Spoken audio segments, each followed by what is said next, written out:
মধ্যদোলায় clever house চতুর্থ খণ্ড, Narsinghpur, group number 3। আজকে শালগঙ্গার পারে আমার পিছনে 80 ঊর্ধ্ব আমার দাদা। আমরা আমরা এই রাস্তা দিয়ে স্কুল ছাত্রছাত্রী থেকে নিত্য প্রয়োজনীয় বাজারের সঙ্গে যোগাযোগের জন্য আমাদের একমাত্র এই রাস্তা। মাননীয় মন্ত্রীর কাছে আমরা 70 জনের ঊর্ধ্ব আমরা এক লিখিত অভিযোগপত্র দিয়েছিলাম, কিন্তু এখনো পর্যন্ত এই কাজটি হয়নি। সেই সেই নদীর জলে আমাদের সেই রাস্তাটি এখনো জলের নিচে রয়েছে।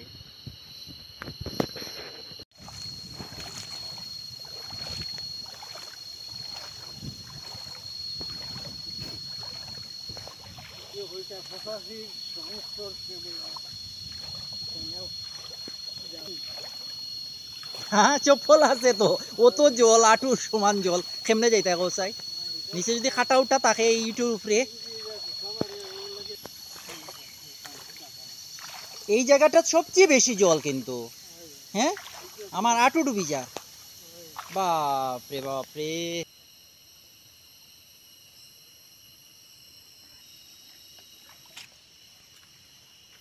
ফুটের জায়গায় যদি আমাদের বিধায়ক যদি একটু কৃপা দৃষ্টি করতেন, হয়তো আমরা এই নরক যন্ত্রণা বুক করতে পারতাম না।